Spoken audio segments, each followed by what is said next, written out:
যে কোনো দুর্যোগ মোকাবেলার সক্ষমতা বাংলাদেশের রয়েছে বলে জানিয়েছেন প্রধানমন্ত্রী শেখ হাসিনা। আজ রাজধানীতে আন্তর্জাতিক দুর্যোগ প্রশমন দিবস উপলক্ষে আয়োজিত অনুষ্ঠানে তিনি এমন কথা বলেন।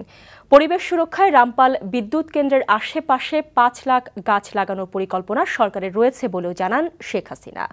নজরানা চৌধুরী রিপোর্ট। দুর্যোগ ঝুঁকি কমাতে হলে কৌশলসমূহ বলতে হবে, এই স্লোগান নিয়ে পালিত হচ্ছে আন্তর্জাতিক দুর্যোগ প্রশমন দিবস ২০১৬। দিবসটি উপলক্ষে দুর্যোগ ব্যবস্থাপনা ও ত্রাণ মন্ত্রণালয় রাজধানীর ওসমানী স্মৃতি মিলনায়তনে এক অনুষ্ঠানের আয়োজন করে। প্রধানমন্ত্রী শেখ হাসিনা এই অনুষ্ঠানে যোগ দিয়ে সারা দেশে নির্মিত ১০০ ঘূর্ণিঝড় আশ্রয়কেন্দ্র এবং ৫৩টি বন্যা আশ্রয়কেন্দ্রের উদ্বোধন করেন। তিনি জানান, দুর্যোগ মোকাবিলায় নতুন নতুন কৌশল খুঁজে বের করার চেষ্টা চলছে। রামপাল বিদ্যুৎ কেন্দ্র, যে বিদ্যুৎ কেন্দ্র নিয়ে এত আন্দোলন, এত কথা, সেখানে ৫ লক্ষ গাছ লাগানোর পরিকল্পনা রয়েছে সবুজ বেষ্টনী সৃষ্টি করার জন্য এবং কার্বন সিঙ্কের জন্য।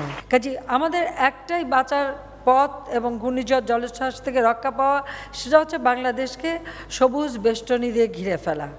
বাংলাদেশ এমনিতেই দুর্যোগপ্রবণ এলাকা, একথা উল্লেখ করে প্রধানমন্ত্রী বলেন, পরিবেশ দূষণে উন্নত রাষ্ট্রগুলোর ভূমিকার কারণে জলবায়ু পরিবর্তন সংক্রান্ত চ্যালেঞ্জও মোকাবেলা করতে হচ্ছে।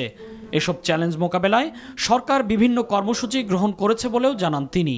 বাংলাদেশ যে শুধু প্রাকৃতিক দুর্যোগ মোকাবেলা করে তা নয়, আমাদের অনেক সময় মনুষ্য সৃষ্ট দুর্যোগও মোকাবেলা করতে হয়। ঝড়ঝাপটা তো আসবেই, কিন্তু সেটা আমরা মোকাবেলা করতে পারবো সাহসের সাথে, এবং তা করবার মতো ক্ষমতা এবং সক্ষমতা আল্লাহর রহমতে বাংলাদেশের এখন আছে।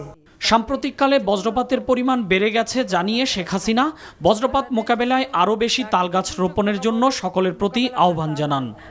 নজরানা চৌধুরী, NTV নিউজ, ঢাকা।